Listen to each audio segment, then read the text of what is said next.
मंगलाचरण से प्रारंभ करेंगे।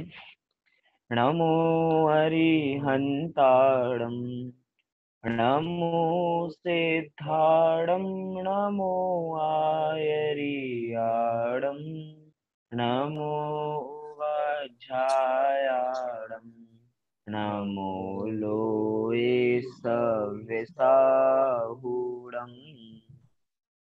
मंगलम भगवान वीरो, मंगलम गौतमो गणी, मंगलम कुंद कुंदाद्यो, जैन धर्मोस्तु मंगलम।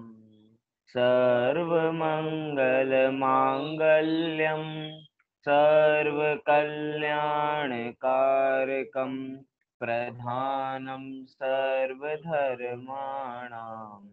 जैनं जयतु शासनम्, जैनं जयतु शासनम्। नमः श्रीवर्धमानाय निर्धूतकलिलात्मने, सालोकानां त्रिलोकानां यद्विद्यादर्पणायते, यद्विद्यादर्पणायते। हमारी चर्चा चल रही है कि सम्यक दर्शन के 8 अंग। आवाज थोड़ी धीरे कर लीजिए। सम्यक दर्शन के 8 अंग की जो सम्यक दृष्टि जीव है वो सुखी है, तो किन के आधार पे है? तो वो ये 8 अंग ही हैं जिनके आधार से वो सुखी है। हम भी सुखी होना चाहते हैं तो हमें भी इन 8 अंगों को समझना पड़ेगा, इनको अपनाना पड़ेगा कि ये सम्यक दृष्टि जीव जिसके आधार से सुखी हैं, उस आधार को हमें भी अपना आधार बनाना पड़ेगा, तो हम भी सुखी हो पाएंगे। सम्यक दृष्टि के वो जो 8 अंग हैं, 8 गुण कहें, वो हैं निशंकित, निकांक्षित, निर्विचिकित्सा, अमूढ़ दृष्टि, उपगुहन, स्थितिकरण, वात्सल्य, प्रभावना। ये टोटल 8 अंग हैं सम्यक दर्शन के। हम रोज नाम रिवाइज करते हैं जैसे आप सबको भी याद हो जाए और मुझको भी पक्का हो जाए। देखे तो निशंकित अंग में कौन प्रसिद्ध हुए थे? निशंकित अंग में प्रसिद्ध हुए थे हमारे अंजन चोर, मतलब शंका नहीं करना। निकांक्षित माने किसी प्रकार की कांक्षा नहीं करना, और उसमें प्रसिद्ध हुई थी हमारी अनंतमती जी। फिर अगला हमने देखा था निर्विचिकित्सा, मतलब कि किसी प्रकार की ग्लानि भाव नहीं होना, उसमें प्रसिद्ध हुए थे उद्यायन राजा। फिर अगला अंग था हमारा निशंकित, निकांक्षित, निर्विचिकित्सा और अमूढ़ दृष्टि। अमूढ़ दृष्टि में कौन प्रसिद्ध हुए थे? कि दृष्टि मूढ़ नहीं होना। विचारिए कि जिनकी दृष्टि खोटी नहीं थी।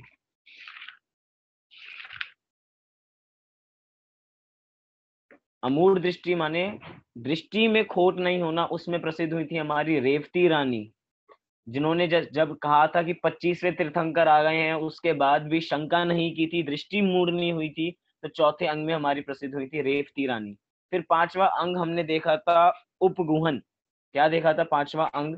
उपगुहन। उपगुहन अंग में कौन प्रसिद्ध हुए थे? तो उपगुहन अंग में प्रसिद्ध हुए थे जिनेंद्र भक्त। कैसे थे वे उपगुहन?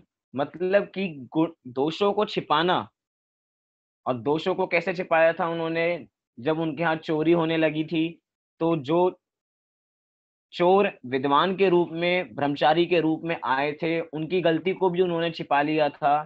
तो ऐसे जिनेंद्र भक्त उपगुहन नाम के अंग में प्रसिद्ध हुए थे। अब हमारे बचे हैं 3 अंग, स्थितिकरण, वात्सल्य और प्रभावना। अब देखते हैं स्थितिकरण अंग में कौन प्रसिद्ध होता है। स्थितिकरण अंग होता क्या है, क्या होता है ये स्थितिकरण? चलिए प्रारंभ करते हैं अपनी पूरी चर्चा स्थितिकरण अंग के ऊपर। शब्द से ही हमें समझ में आ रहा है स्थितिकरण, मतलब कि किसी चलायमान की स्थिति करना।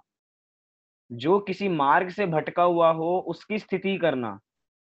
समझ में आया? मतलब कि जैसे हम अधर्म द्रव्य में देखते हैं कि वो स्थिति कराता है, चलते हुए को स्थिति कराता है, ऐसे ही स्थितिकरण अंग जो चलायमान हो, जो अपने मार्ग से डिगा हुआ हो, उसको चलायमान कराना, उसको चलायमान ना करा के उसको रोक लेना।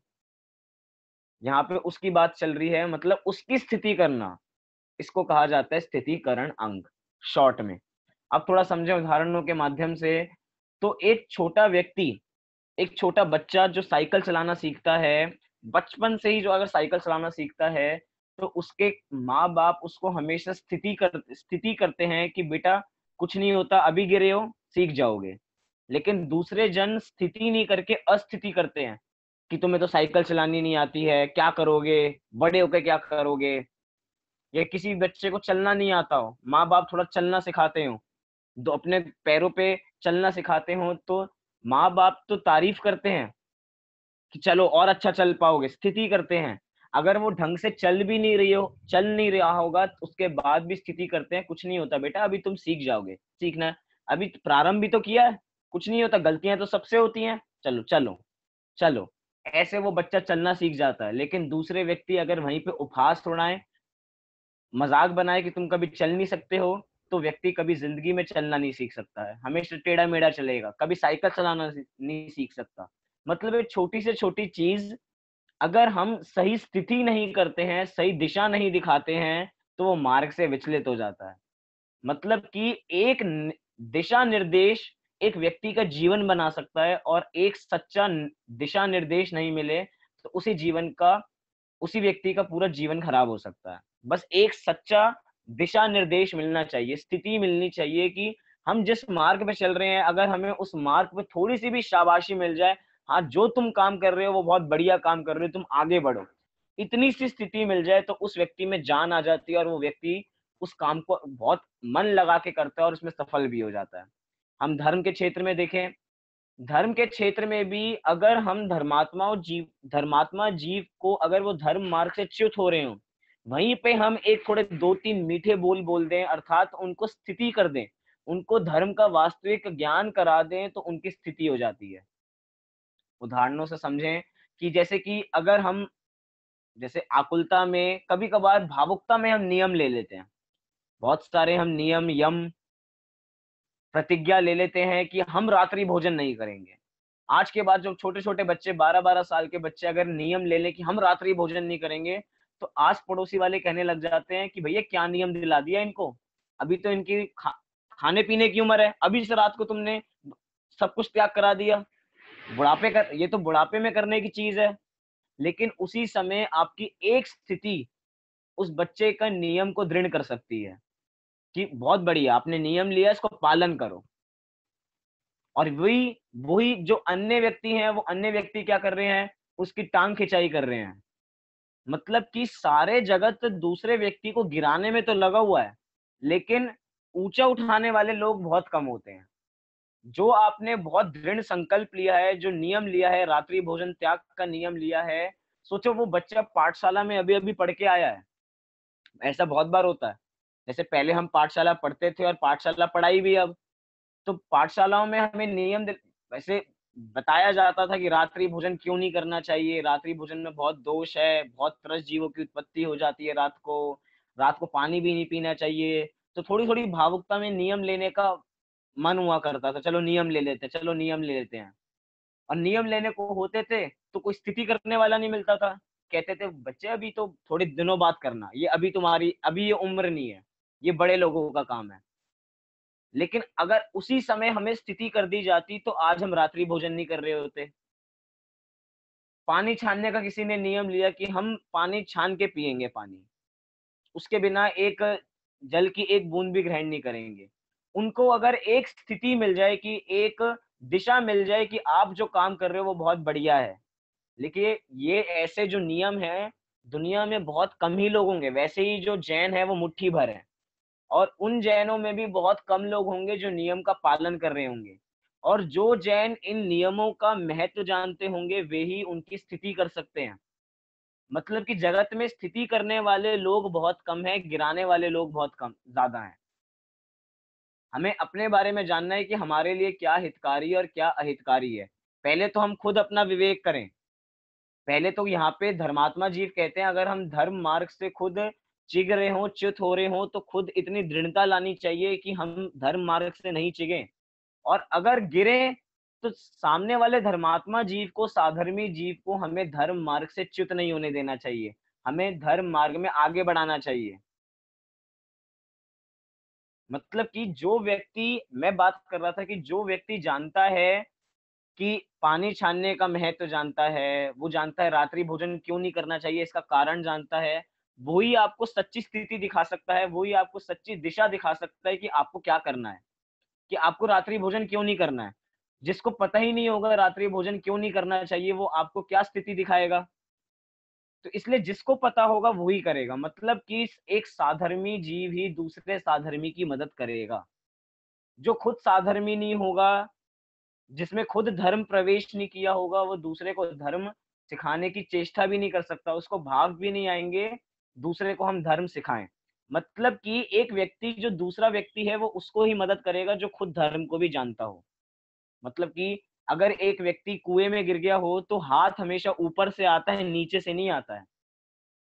मतलब कि कोई कुएँ में गिर गया हो, तो बचाने वाला हमेशा ऊपर से हाथ देता है, तो वो व्यक्ति ऊपर आ पाता है। नीचे से कोई मदद करे तो वो ऊपर नहीं जा सकता। मतलब कि जो हमें स्थिति करें, वो भी उस चीज़ के जानकार होने चाहिए, वो भी उस चीज़ के धर्मात्मा होने चाहिए, तो ही वो हमें सच्ची दिशा निर्देश कर सकते हैं। ये हमारा कर्तव्य है स्थितिकरण का, कि जो लोग धर्म मार्ग से विचलित हो रहे हों, उनको धर्म मार्ग में लगाना, हमारे एक वचन, एक प्रशंसा उस व्यक्ति को धर्म मार्ग में लगा सकती है। एक बच्चा जिसने रोज मंदिर जाना चालू किए, 10 लक्षण पर्व थे, नियम दिला दिया किसी ने कि रोज मंदिर जाना है। वो बच्चा रोज 10 दिन मंदिर गया। उसको थोड़ी-सी शाबाशी दो कि 10 दिन मंदिर गए हो, चलो कुछ नहीं होता, थोड़े और दिन मंदिर जाओ, बहुत बढ़िया है। मंदिर जाना तो बहुत अच्छी बात होती है। इतने छोटे से वचन, इतनी छोटी-सी मतलब की प्रशंसा, उसको हर रोज वो साल भर नियम मंदिर जाएगा, आपकी एक छोटी-सी प्रशंसा के कारण, आपकी एक धर्म में स्थिति लगाने के कारण। अब कुछ भी हो जाए, कैसी भी परिस्थिति आ जाए, वो मंदिर जाएगा। क्यों? क्योंकि उसको सही समय में सही दिशा निर्देश मिल गया था। मतलब कि सही दिशा निर्देश करने वाले भी मिलने चाहिए, और दिशा निर्देश कैसी होनी चाहिए, ये भी विचार करना चाहिए।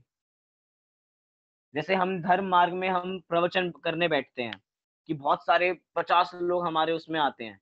जो व्यक्ति रोज़ आता है, और अगर वो 3 दिन से नहीं आ रहा हो, तो हमारा कर्तव्य है उसके संबंध में पूछना, भाई साहब आपको क्या क्या हो गया? आप क्यों नहीं आ रहे हैं? क्यों? क्योंकि वो एक धर्मात्मा जीव है, वो धर्म कर रहा है। अगर हम ही उसकी जानकारी नहीं लेंगे, अगर हम उसकी ही पूछताछ नहीं करेंगे, तो धर्म मार्ग से च्युत हो जाएगा, धर्म मार्ग में नहीं लग पाएगा। उसको फ़ोन करके पूछें कि भैया आप क्यों नहीं आ पा रहे हैं? कुछ दिक्कत है क्या? कुछ समस्या है तो बताइए।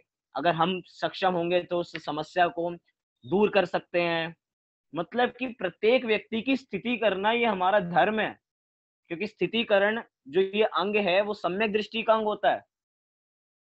हर धर्मात्मा जीव जो धर्म मार्ग से च्युत हो रहा हो, उसको वापसी धर्म मार्ग पे लगाना, मतलब कि जो रेल पटरी से बिगड़ गई है, उसको वापसी पटरी पे लाना, ये धर्मात्मा और जीव का काम है। धर्मात्मा जीव ऐसे स्थितिकरण अंग को पालन करते हैं, कि जो जीव धर्म मार्ग से च्युत हो रहा हो, उसको वापसी धर्म मार्ग में लगाना। 2 बातें होती हैं, एक होता है गिरना और एक होता है गिराना। क्या कहा? एक होता है गिरना और एक होता है गिराना। सब लोग गिरते तो ज़रूर हैं, गिर-गिर के ही सीखते हैं। अगर हम गिर के खुद सीख जाएँ,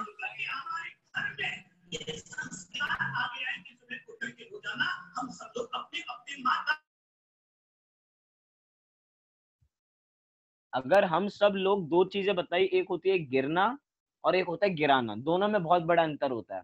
गिरते हम खुद हैं और गिराता कोई दूसरा है। क्या कहा? गिरते हम खुद हैं और गिराता कोई दूसरा है। अगर हम खुद गिरे हैं, तो हमारे में इतनी शक्ति है कि हम खुद खड़े हो सकते हैं और खुद पुनः चालू कर सकते हैं। माने अगर हमें शास्त्रों को पढ़ के, हम इतने शास्त्र पढ़ते हैं, हमें अपनी भूल खुद समझ में आ गई हो, तो खुद हम अपनी स्थिति करें। अगर हमें पता लग गया हो कि हमने जो नियम लिया है, उसमें हम कुछ भूल-चूक कर रहे हैं, उस नियम को हम खुद सुधारें, तो ये बहुत बढ़िया बात है। मतलब खुद गिरे हैं, तो खुद उठ भी सकते हैं। लेकिन अगर सामने वाले व्यक्ति ने गिराया है, तो उठना थोड़ा मुश्किल हो जाता है, अगर कोई स्थिति करने वाला नहीं मिले तो। मतलब कि सामने वाला स्थिति करे, स्थिति हम गिर गए हैं और गिर के कोई सहारा दे, तो उठने में आसानियत जाती है। बार-बार किसी का माइक खुल रहा है।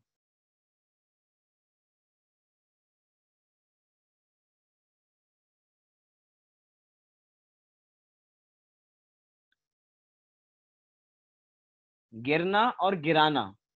एक व्यक्ति हिमालय की चोटी पे चढ़ रहा था, उसने कहा कि मैं हिमालय पे चोटी पे चढ़ जाऊंगा तो क्या करोगे मेरे साथ, क्या दोगे मुझको? उसने कहा धक्का दे दूंगा। मतलब कि हिमालय पे चोटी पे तो चढ़ रहा है वो, मतलब कि हिमालय की चोटी पे चढ़ना बहुत सावधानी का काम है। मतलब कि पग पग पर पैर रख रहा है तो संभल संभल के पैर रखेगा कि कहीं मैं गिर ना जाऊं, कहीं मैं गिर ना जाऊं। और अगर गिरेगा तो खुद संभलेगा। और अगर कोई इतनी ऊपर पहुंच जाए और सामने वाला व्यक्ति कहे भैया मैं तो तुम्हें धक्का दे दूंगा, मतलब गिराने वाले जगत में बहुत हैं। मोक्ष मार्ग एक ऐसा मार्ग है कि हमें इसमें सावधानी से कदम रखना है, एक एक मार्ग में सावधानी से रखना है। जैसे कल मैंने बात कही थी कि सम्यक दर्शन, सम्यक ज्ञान, सम्यक चारित्र, जो ये तीन रत्न है, ये तीन रत्न तो हैं, इनको संभाल के रखना है, क्योंकि विषय कषाय रूपी चोर बाहर बहुत फिर रहे हैं। वो विषय कषाय आपके रत्न को कैसे चुरा के ले जाएंगे आपको पता नहीं लगेगा, आपके आंखों के सामने वो रत्न चले जाएंगे। इसलिए अगर हम खुद गिर रहे हैं तो खुद संभलें, हर एक पग पग पर सावधानी से पैर रखें। और जो साधर्मी हैं उनको भी, उनकी भी थोड़ी खबर रखें कि अगर हमारे साधर्मी कैसे है इसकी भी खबर होनी चाहिए। हम हिमालय पे ऐसे लोगों को लेके गए हैं अपने साथ जो हमें धक्का दे देंगे, तो ऐसा क्या मतलब? हमें साधर्मी भी ऐसे बनाने चाहिए, मतलब कि इसमें संगति भी बहुत बड़ा काम करती है। हमारी संगति कैसी है, हम धर्म मार्ग में तो लग गए हैं लेकिन हमारी संगति ऐसी है कि पापियों को संगति है हमारी, सारे दोस्त पापी हैं, सब पाप करते हैं, तो वे लोग भी संगति अच्छी नहीं कर सकते हैं। आपको धर्म मार्ग में नहीं लगाएंगे, आपकी स्थिति नहीं करेंगे। वो तो यही कहेंगे छोड़ो भाई ये क्या है, क्या करने लगे, ये तुम्हारा काम थोड़ी है, ये तो धर्मात्माओं का काम है, तुम धर्मात्मा थोड़ी हो। मतलब जो व्यक्ति धर्म कर रहा है उसको हटाने वाले उसके ही दोस्त हो सकते हैं, क्योंकि उसकी संगति बेकार थी। हमारी संगति अच्छी होगी, जिसको कहा जाता है नीति शास्त्रों में बहुत कहा कि सज्जन व्यक्ति कोई अपना मित्र बनाना चाहिए। अब वो सज्जन व्यक्ति जो आपकी संगति में है, जो आपका मित्र है, वो ही आपको सच्चे मार्ग दिखाएगा, सच्ची राह दिखाएगा कि आपको धर्म मार्ग में कैसे विचलित नहीं होना है। ये काम करते हैं स्थितिकरण नाम का अंग। कितना बड़ा अंग है, हम इसकी कथा जानते हैं कि स्थितिकरण अंग में कौन प्रसिद्ध हुए और कैसे प्रसिद्ध हुए। तो स्थितिकरण अंग में प्रसिद्ध हुए वारिशेण नाम के मुनि। कौन प्रसिद्ध हुए? वारिशेण नाम के मुनि इस कथा में प्रसिद्ध, इस अंग में प्रसिद्ध हुए, स्थितिकरण नाम के अंग में। देखते हैं उन्होंने किस प्रकार की स्थिति की, किसकी स्थिति की, ये सब जानते हैं कहानी के माध्यम से। चलते हैं बहुत प्राचीन काल में, राजा श्रेणिक और रानी चेलना के काल में। वो राजा श्रेणिक और रानी चेलना, उनके ही उदर से उत्पन्न हुए राजकुमार वारिशेण। वो राजकुमार वारिशेण मुनिराज जो शुरू से धर्मात्मा थे, अपनी आत्मा का ध्यान करते थे, हमेशा विषय कषाय में लीन नहीं होते थे, एक तरीके से बहुत धर्मात्मा जीव थे। एक बार वो अपने उद्यान, मतलब कि बगीचे में ध्यान कर रहे थे। इतने में ही वहीं पे एक विद्युत नाम का एक चोर वहां से एक हार चुरा के भाग रहा था। सारे सैनिक उसके पीछे लगे हुए थे उस विद्युत चोर को पकड़ने के लिए। तो उस विद्युत चोर ने उस गहने को उन जो मुनिराज, जो राजकुमार वारिशेण ध्यान कर रहे थे, उनके पैर के नीचे डाल दिया और वो खुद पीछे जाके छुप गया, विद्युत नाम का चोर। सारे सैनिकों ने पकड़ लिया उन राजकुमार को जो ध्यान कर रहे थे। राजा ने कुछ बिना जाने उनको आज्ञा दे दी कि इसको इनकी इनको मौत की सजा सुना दी जाए। तो एक तलवार लेके एक सैनिक आ गया और गला काटने को तैयार हो गया, क्योंकि भैया राजकुमार भी क्यों ना हो, अगर चोरी की है तो दंड तो उनको भी मिलना चाहिए। क्योंकि नेकलेस किसके पास मिला था, गहने किसके पास मिले थे, गहने उनके पैर के पास मिले थे। तो एकदम जैसे ही सैनिकों ने तलवार उठाई मारने को गर्दन पे, जैसे ही मारने को हुए, वो तलवार फूल में बदल गई। ऐसा देख के उस विद्युत चोर को, जो पेड़ के पीछे छुपा हुआ था, उसको लगा भैया ये तो कोई धर्मात्मा जीव है, मैंने इनको धर्म में फंसा दिया है, मैंने इनको बहुत बड़े धर्म संकट में फंसा दिया है, अब तो मुझे इनका निवारण करना पड़ेगा। वे जाता है और सब कुछ बता देता है कि इन्होंने कुछ नहीं किया है, इन्होंने नेकलेस नहीं चुराया है, नेकलेस तो मैंने चुराया था, मुझे दंड मिलना चाहिए। ये बात वहीं पे खत्म हो जाती है। वे इतने वैरागी प्रकृति के थे वारिशेन राजकुमार कि उनका वैराग्य और धीरे धीरे पुष्ट होता जा रहा था। वैराग्य प्रसंग बन गया कि उनको संसार असार लगने लगा और उन्होंने मुनि दीक्षा ले ली। वे मुनि दीक्षा लेके जंगल जंगल विहार करने लगे। विहार करते हुए जहां शुद्ध विधि से आहार मिलता था वहां आहार ग्रहण करते थे। तो एक बार ऐसे ही आहार करने निकल गए। आहार करने निकले तो आहार किसके यहाँ किया? आहार किया उनके यहाँ जो उनके बचपन के मित्र थे। मतलब कि राजा के मंत्री के बेटे जिनका नाम था पुष्पडाल। उन पुष्पडाल वो उनके बचपन के मित्र थे और आहार करने के लिए जब निकले तो उन्हीं पुष्पडाल के घर उनका आहार हुआ। अभी अभी थोड़े दिन पहले ही पुष्पडाल की शादी हुई थी। नव विवाहित थे वो पुष्पडाल। अभी अभी थोड़े दिन पहले ही उसकी शादी हुई थी। मुनिराज आहार करने गए। जैसे ही पुष्पडाल ने देखा, अरे ये तो वारिशेन मेरे बचपन के मित्र आए हैं, चलो अब तो इनसे बचपन की बहुत सारी बातें करेंगे कि कैसे हैं क्या हैं। तो उन पुष्पडाल ने उनको पहले आहार दिया और बाद में बेचारा चलो आपस में बैठ के थोड़े चर्चा करेंगे, अपने बचपन को याद करेंगे, बचपन के दिन याद करेंगे। लेकिन वो वारिशेन मुनिराज, क्योंकि वो तो उन्होंने संसार को त्याग दिया है, संसार से छूट गए हैं, वे तो तुरंत आहार करके वापसी निकल गए। एक बार भी पीछे मुड़ के नहीं देखा, अपने मार्ग पे आगे बढ़ गए। उन्होंने विहार करना प्रारंभ कर दिया एकदम पीछे से, क्योंकि अब उनके मित्र हैं भैया पुष्पडाल। एक बार को घर के बाहर बाय बाय सी यू तो करने आएंगे ही, टाटा करने तो आएंगे ही। तो एकदम बाहर आए, चलो अब थोड़े इनको बाय कर देते हैं, थोड़ी विदा कर देते हैं। तो वो उन्होंने बाहर आए, देखा कि वो तो बाहर जाते ही जा रहे हैं, जाते ही जा रहे हैं। तो एक मित्र को समझ के कि चलो मित्र से थोड़ी दूर जाके चर्चा करेंगे, वे उनके पीछे चलने प्रारंभ कर दिया।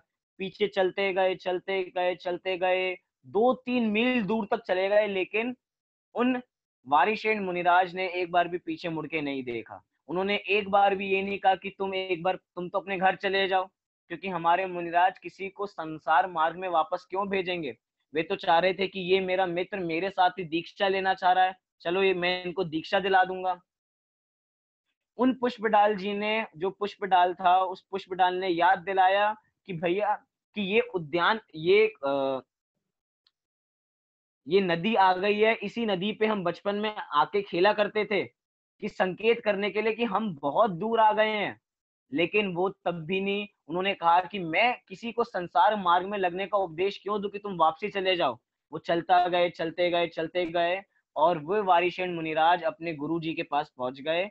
और गुरु जी के पास पहुंच के बोले कि ये जो पुष्पडाल जी हैं ये दीक्षा लेने के इच्छुक हैं, ये दीक्षा लेना चाहते हैं। तो गुरु जी ने भी उनको भव्य जीव जान के उनको दीक्षा दे दी। वो अभी भी मन में, पुष्पडाल जी ये विचार रहे थे कि अभी तो मैं अपनी बीवी को भी कुछ नहीं कह के आया हूं, मेरी पत्नी मेरा इंतजार कर रही होगी, अभी मैंने भोजन भी नहीं किया है और मैं दीक्षा लेने आ गया हूँ। लेकिन उन्होंने दीक्षा ले ली और उनको दीक्षा मिल गई। अब बहुत दिन बीत गए, 1 साल बीता, 2 साल बीता, अभी भी उनके मन में विचार अपनी पत्नी का चल रहा है कि मेरी पत्नी क्या कर रही होगी, क्योंकि नवविवाहित थे, अभी अभी तो उनकी शादी हुई थी। बार बार उसके बारे में विचार आता था। 1 साल बीता, 2 साल बीते, 3 साल, ऐसे कर करके 12 साल बीत गए। लेकिन उन्होंने अभी भावों से मुनि धर्म को अंगीकार नहीं किया था, द्रव्य रूप से मुनि धर्म को अंगीकार कर लिया था। अब एक धर्मात्मा जीव की विशेषता है कि अब वो उसको धर्म उपदेश भी दे, कि उनको लगा कि ये धर्म मार्ग से विचलित हो रहे हैं, ये पुष्पडाल जी इनको धर्म मार्ग सुहा नहीं रहा है, थोड़ा इनको थोड़ी पुष्ट किया जाए, थोड़ा उपदेश दिया जाए कि जैसे ये धर्म मार्ग में फिर से लग जाएं। वे महावीर भगवान के समूह शरण में गए, महावीर भगवान का उपदेश सुना। उस समय में भी उनको पुष्पडाल जी को, मतलब कि पुष्पडाल जी को ये याद आ रहा है कि मेरी पत्नी मेरा 12 साल से इंतजार कर रही है, मुझे उनसे मिलना चाहिए। और 1 साल उनको, और दूसरी तरफ वारिशेन मुनिराज उस दिव्य धनी को सुन के भेद विज्ञान कर रहे हैं। तो उन पुष्पडाल जी ने सोचा, जो अब मुनि बन गए हैं, उन्होंने सोचा कि अब मैं छुपके से अपनी पत्नी के पास चला जाऊंगा, उनसे मिलके वापसी आऊंगा और फिर से मुनि दीक्षा ले लूंगा। लेकिन ऐसा विचार जान के वारिशेन मुनिराज ने क्या किया कि उनको अपने साथ राजमहल ले गए। चलो एक बार राजमहल, उसके बाद चले जाना जहां जाना हो। तो अपने साथ वारिशेन मुनिराज पुष्पडाल मुनिराज को अपने साथ राजमहल ले गए। उसी राजमहल जिसमें वारिशेन मुनिराज पहले रहा करते थे राजकुमार के रूप में। जैसे ही सबको नगर में सूचना मिली, राजा रानी को भी सूचना मिली कि वारिशेन मुनिराज वापसी भवन में आ रहे हैं, तो उनको लगा कि वारिशेन मुनिराज कहीं अपने मार्ग से च्युत तो नहीं हो गए हैं, कहीं उनको मुनि धर्म सुहा तो नहीं रहा है, कभी वो संसार मार्ग में फिर से आना तो नहीं चाहते हैं। तो उनको बड़ी टेंशन हुई। तो रानी चेलना ने उनकी परीक्षा लेने के लिए काम किया, चलो परीक्षा लेते हैं कि क्या सच्ची में वारिशेन मुनिराज किसी और अर्थ के लिए तो नहीं आ रहे, किसी और प्रयोजन के लिए तो नहीं आ रहे हैं। तो उन्हीं रानी चेलना ने अपने राज दरबार में एक पटरा बिछाया लकड़ी का, मतलब कि एक आसन बिछाया लकड़ी का और एक आसन बिछाया सोने का। उन्होंने परीक्षा करने के लिए कहा, अगर ये आएंगे और लकड़ी के आसन पे बैठेंगे तो मैं समझ जाऊंगी कि ये वैरागी प्रकृति के हैं, और दूसरी तरफ अगर ये सोने के आसन पे बैठ गए तो मैं समझ जाऊंगी कि अब इनका मुनि धर्म में मन नहीं लग रहा है, इनका मुनि धर्म से च्युत हो गए हैं, अब ये संसार मार्ग में वापसी आना चाहते हैं। दोनों वापसी आए, वारिशेन मुनिराज और अपने पुष्पडाल मुनिराज वापसी आए, और देखा कि जैसे वारिशेन मुनिराज आए वो लकड़ी के आसन पे बैठ गए। तभी रानी चेलना को थोड़ी सुकून मिला, उनको पता लगा कि नहीं, जिन्होंने वैराग्य का मार्ग अपनाया था, जिन्होंने मुनि धर्म अपनाया था, वो मुनि धर्म से नहीं चिगे हैं। इतने में ही जो दूसरे थे वे सोने के आसन पे बैठ गए। तो थोड़े तो सबको खबर लगी गई। तो एकदम सारे जो जो मुनि पुष्पडाल थे वे सोचने लगे इधर उधर कि बताओ, जिनके साथ जो मेरे मित्र हैं उनका कितना सारा वैभव है, इनकी माता रानी चेलना। और आपको पता है पूर्व में जब वारिशेन मुनिराज ने दीक्षा ली थी उससे पूर्व उनकी 32 रानियां थी।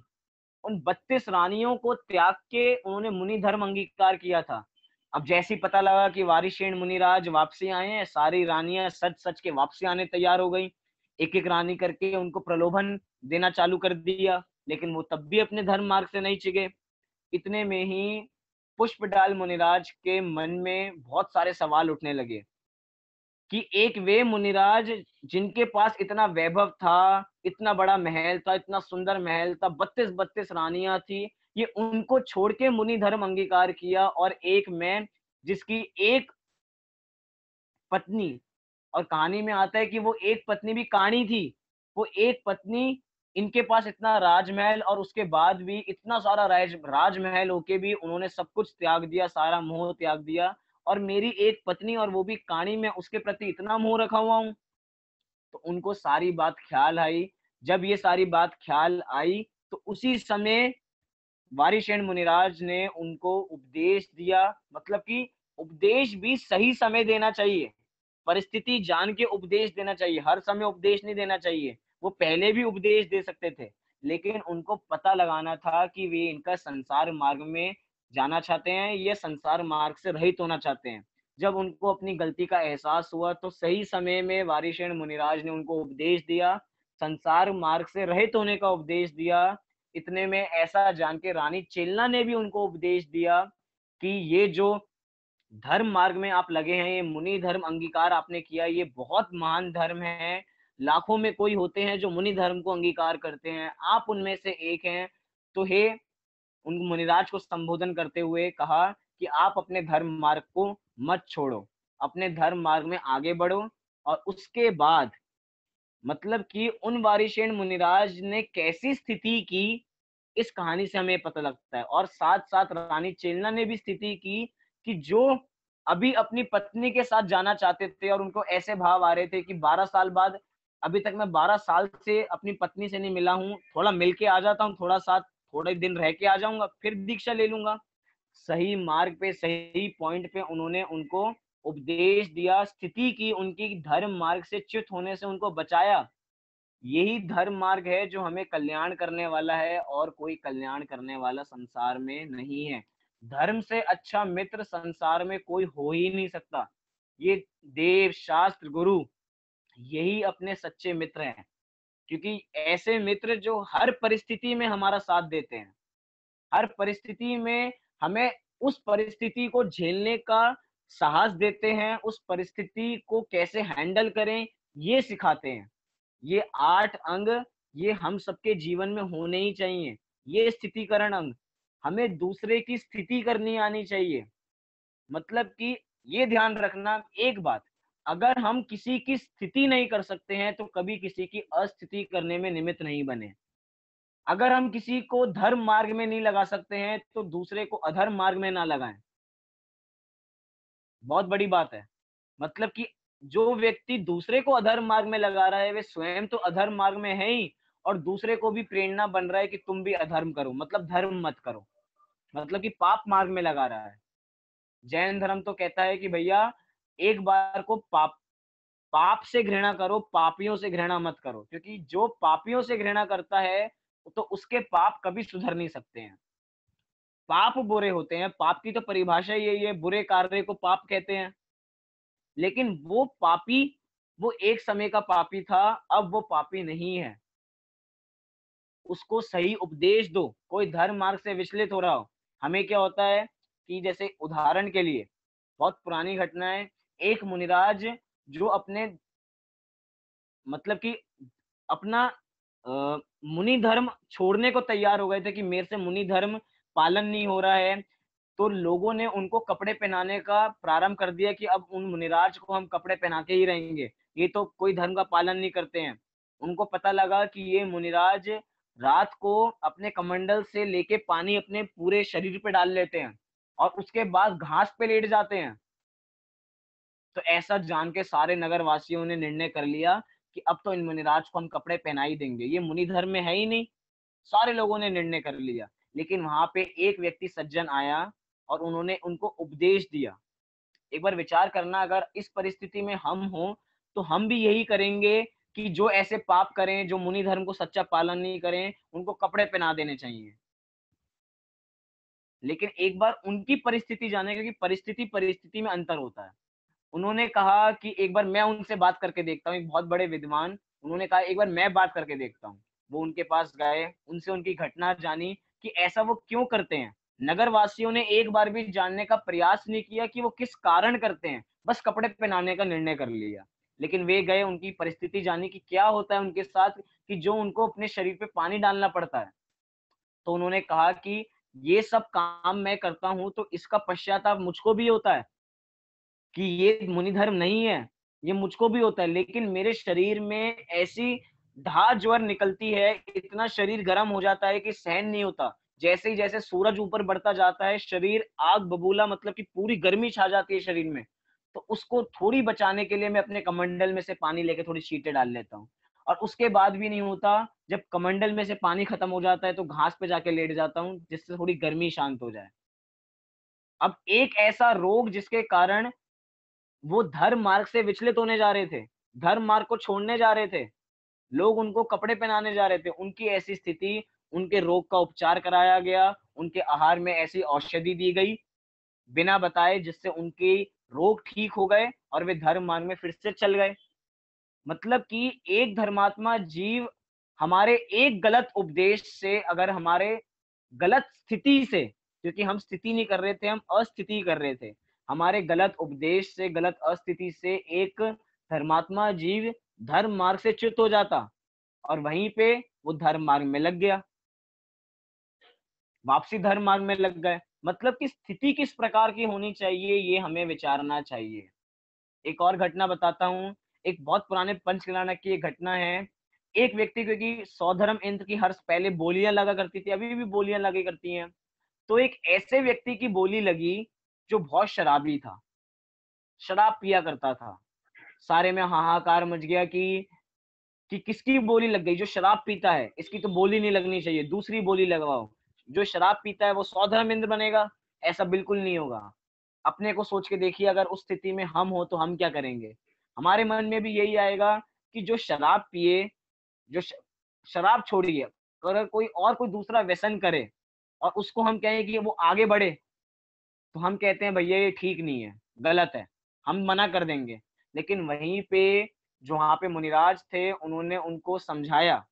मैं घटना बता रहा हूँ बस। वहां पे उन मुनिराज ने उनको समझाया कि भैया परिस्थिति को समझो, अगर अभी आपने उसको, अभी तो वो मुश्किल से, चाहे अभी शराबी है, शराब छोड़ भी सकता है, मुनिराज ने उसको संबोधन किया कि अब तुम जो सौधर्म इंद्र की पदवी अपना रहे हो, अभी तो तुम पंचकल्याणक में सौधर्म इंद्र की पदवी अपना रहे हो, अगर जीवन भर सौधर्म इंद्र जैसा जीवन कर लोगे तो कैसा रहेगा। अब से सौधर्म इंद्र की पदवी को गले लगाओ और इस शराब की बोतल को त्याग दो। उस व्यक्ति ने शराब की बोतल त्याग दी। और उस पुराने समय में अब वो जब उसने सारी परिस्थिति त्याग दी तो वो 7वीं प्रतिमा धारी तक हो गया। उसने 7 प्रतिमाओं को धारण कर लिया। मतलब कि एक सही स्थिति एक व्यक्ति को वापसी धर्म में लगा सकती है। अन्य लोग होते और उसको अगर बोली नहीं लेने देते तो वो कभी धर्म मार्ग में नहीं लगता, वो उसकी शराब भी नहीं छूटती और धर्म को भी छोड़ देता। लेकिन एक सही स्थिति उसको वापसी धर्म मार्ग में लगा सकती है। हमारे साथ बहुत बार होता है, जैसे कि हम लोग मंदिर जाते हैं तो बहुत बड़े लोग होते हैं कि जैसे अगर हम काले कपड़े पहन के आ गए मंदिर में तो लोग, हमने बहुत सारे लेख भी पढ़े होंगे आपने इसके संबंध में। हम काले कपड़े पहन के आ गए तो बड़े लोग एकदम डांट देते हैं, डांट फटकार के बाहर निकाल देते हैं, जाओ पहले कपड़े चेंज करके आओ फिर मंदिर आना, ये कैसे कपड़े काले कपड़े पहन के आ गए हो। लेकिन उसमें समझाया जाता है भैया ऐसे नहीं डांटा जाता, आपको कोई सीख देनी है तो सीख देने का एक तरीका होता है।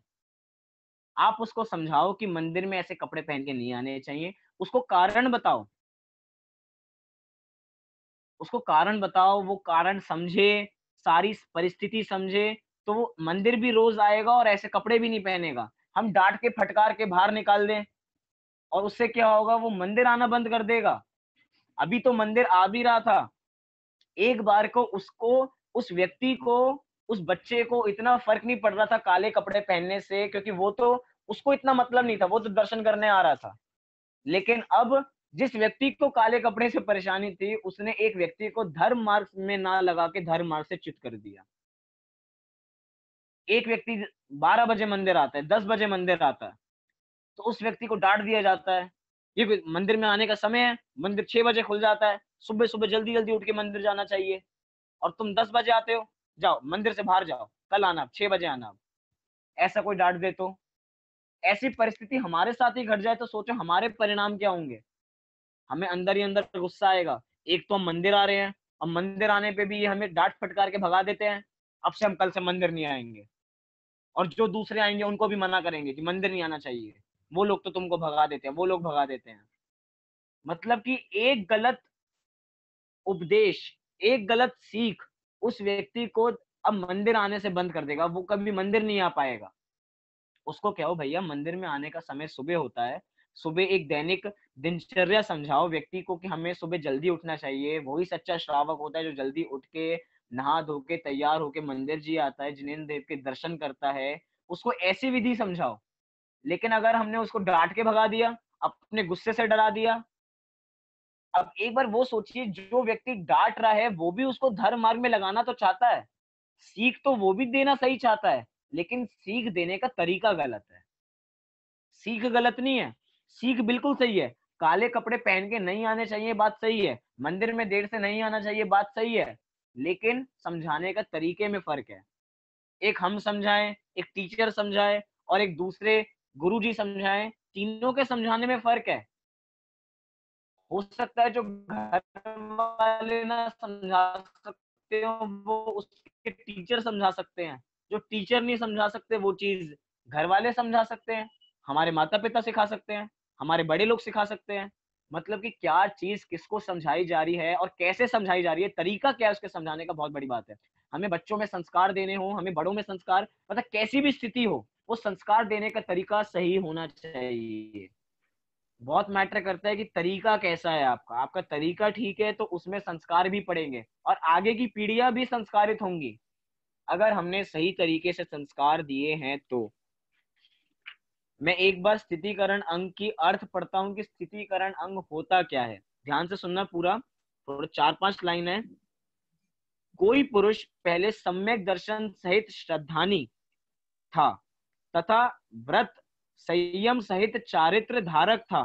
पश्चात किसी प्रबल कषाय के उदय से, खोटी संगति से, रोग की तीव्र वेदना से, दरिद्रता से, मिथ्या उपदेश से तथा मिथ्या दृष्टियों के मंत्र तंत्र आदि चमत्कार देखकर सत्य श्रद्धान व आचरण से चलायमान होता हो तो उसे विचलित जानकर जिनका धर्म में वात्सल्य है, ऐसे धर्मात्मा प्रवीण पुरुष उसे उपदेश आदि देकर पुनः सच्चे श्रद्धान व आचरण में स्थापित कर दें, उसे स्थितिकरण कहते हैं। मतलब स्थितिकरण अंग क्या है? धर्मात्मा जी कितनी सारी बात कही। धर्म मार्ग से च्युत कौन कब होता है? देखिए, जब किसी के प्रबल कषायों का उदय हो, कषाय बहुत ज्यादा हो, वैसे तो बहुत मंद कषाय हो, लेकिन एक ऐसी कषायों का उदय आया, पूर्व कर्मों का ऐसा उदय आया, कषाय ज्यादा हुई और धर्म मार्ग को त्यागने का सोच लिया, अब हम धर्म नहीं करेंगे। उस समय में खोटी संगति से, मतलब कि दुर्संगति है हमारी, संगति अच्छी नहीं है, उस समय में रोग की तीव्र वेदना में, जब रोग बहुत ज्यादा हो और हम धर्म मार्ग से च्युत होना चाहते हो, जैसे कि एक और घटना सुनाओ। रोग की तीव्रता में एक मुनिराज समाधि लेने को हो रहे थे। अब समाधि में मुनिराज समाधिस्थ थे, अब समाधि लेने को हो ही रहे थे, समाधि की पूरी तैयारी हो गई थी, लेकिन कुछ मिथ्या उपदेश वासियों ने उनको ऐसा उपदेश दिया कि मुनिराज का शरीर बहुत शिथिल हो रहा है, क्यों ना उनको ड्रिप चढ़ा दी जाए। अब मुनिराज तो समाधिस्थ हैं, अब उनकी ऐसी स्थिति नहीं है कि वो कुछ कर पाए, उनके विचार शक्ति उनका ऐसा कुछ ना कर पाए। उन लोगों ने बिना सोचे समझे उनको क्या किया, उनको ड्रिप चढ़ा दी और ऐसा बुरा काम कर दिया।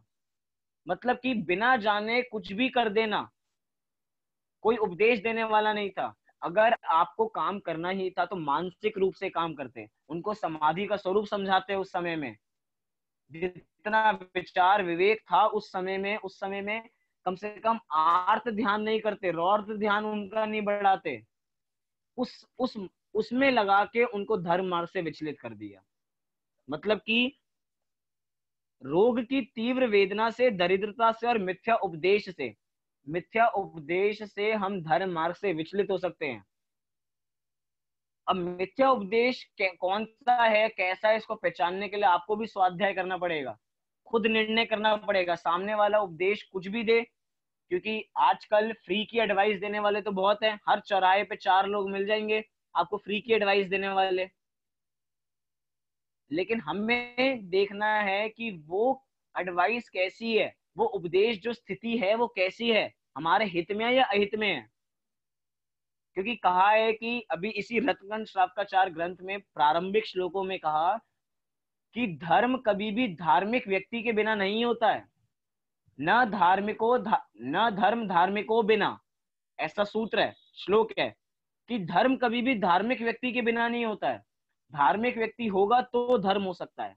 ऐसे ही अगर हम धर्म कर रहे हैं तो उसमें धार्मिक व्यक्ति की आवश्यकता है, अर्थात साधर्मी व्यक्ति की आवश्यकता है। साधर्मी का सही उपदेश उस समय बहुत आवश्यक है, सहायक है। और क्या कह रहे हैं? तथा मिथ्या दृष्टियों के मंत्र तंत्र आदि चमत्कार देख के हमें उल्टे काम में फंसा के, हमें उल्टा श्रद्धान कराया, मंत्र तंत्र आदि में फंसा के कि इस मंत्र से ये हो जाता है, उस मंत्र से वो हो जाता है, ऐसा चमत्कार हो जाता है, वैसा चमत्कार हो जाता है, ऐसे कामों में फंसा के हमें धर्म मार्ग से विचलित कर दिया। हमारा तो श्रद्धान था, कोई किसी का कुछ नहीं करता, लेकिन एक हमें मंत्र ला दिया कि इस मंत्र को पढ़ लो और तुम्हारा कल्याण हो जाएगा, इस मंत्र को पढ़ लो। बहुत सारे मंत्र हैं, अगर हम भक्तांबर देखें, भक्तांबर के एक भी छंद में किसी प्रकार की इच्छा नहीं रखी गई है, लेकिन बहुत लोगों ने उन छंदों में से भी इच्छा निकाल ली है कि इस मंत्र को पढ़ के इसकी सिद्धि होती है, अगर आपको पुत्र चाहिए तो इस मंत्र को पढ़ो, अगर आपको घर बार अच्छा चाहिए तो इस मंत्र को पढ़ो। ये क्या है? अभी हम अगर थोड़ा व्हाट्सएप पे देखें, पुराने दिनों में थोड़े पहले दिनों में, अब तो वो मैसेज नहीं आ रहा, कोरोना को भगाने का मंत्र आ गया था। कोरोना वायरस कैसे भगे कि ये मंत्र का जाप करो कोरोना वायरस भग जाएगा। ये सब क्या है? ये सब अंधश्रद्धा है। हमें उपदेश कैसे भी मिल सकते हैं, हमारी स्थिति कैसी भी हो सकती है, बाहर के लोग कैसी भी स्थिति कर सकते हैं, लेकिन उस स्थिति से हमें परेशान होना नहीं है। एक धार्मिक व्यक्ति की स्थिति ही हमें काम करती है, जो खुद धर्म मार्ग में लगा हुआ है वही सच्ची स्थिति कर सकता है, क्योंकि उसको ही स्थितिकरण अंग का वास्तविक स्वरूप पता है कि कैसे स्थिति करनी चाहिए, कब स्थिति करनी चाहिए।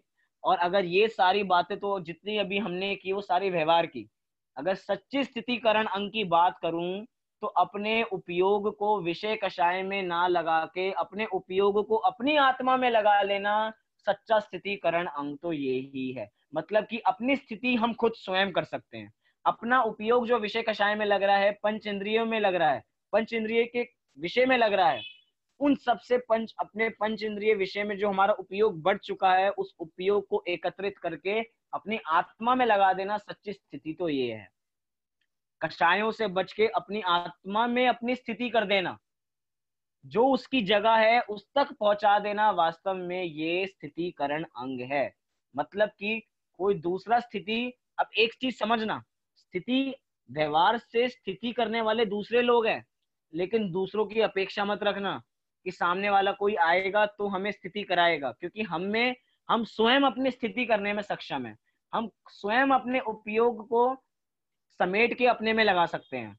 सामने वाला कोई चेतन प्राणी ना मिले तो अपने पास ये जिनवाणी है, जिनवाणी हमें धर्म मार्ग में लगाने के लिए हर समय तैयार है। आप धर्म जिनवाणी पढ़े तो आपकी स्थिति जिनवाणी ही कर देगी। मोक्ष पर प्रकाशक ग्रंथ पढ़िए, पढ़ते पढ़ते जाइए, आपको अपनी गलतियों का एहसास होगा कि हम कौन कौन सी भूल कर रहे हैं, कि क्रोध मान माया लोभ मोह राग द्वेष सब कैसे बुरे हैं। एक एक उदाहरण आपको पता लगाता, पढ़ते जाएंगे आपको पता लगता जाएगा। आपकी भूल आपको खुद स्वीकार हो जाएगी। आप जो धर्म मार्ग से विचलित हुए हैं, वो आप स्वयं खड़े होकर स्वयं चलने लगेंगे मोक्ष मार्ग पे, जिनवाणी के माध्यम से भी। मतलब कि एक स्थितिकरण अंग बहुत बड़ा रोल अदा करता है अपने सम्यक दर्शन में। हमें सम्यक दर्शन करना है तो सही स्थितिकरण होना चाहिए, सही उपदेश मिलना चाहिए, सही शिक्षा मिलनी चाहिए। तो जब वो सही शिक्षा मिलेगी तो हमारी भी सही स्थितिकरण होगा, हम भी दूसरों का स्थितिकरण करें। अगर दूसरे का स्थितिकरण ना कर सके तो अस्थितिकरण तो ना ही करें। लेकिन हम सब धर्मात्मा जीव हैं, हम इतनी समझ तो रखते हैं, तो हम सब दूसरों की स्थिति भी करें, अपनी भी स्थिति करें, अपने को भी धर्म में लगाएं, दूसरे को भी धर्म में लगाएं। इसी मंगल भावना से अभी की बात मैं पूरी करता हूँ। और आज शाम की कक्षा जो रहती है वो 7:30 बजे रहेगी। मैंने आप सबको लिंक भेज दिया है। 7:30 बजे से वो गोष्ठी प्रारंभ होगी। आप सब उस गोष्ठी का लाभ लेवे। और कल सुबह की कक्षा जो रहती है वो यथा समय रहेगी 8:30 बजे, उसका भी ध्यान रखें। इसी मंगल भावना से अपनी बात को पूरी करता हूँ। सभी लोग अपने स्थान से 9 बार नमोकार मंत्र का पाठ करेंगे।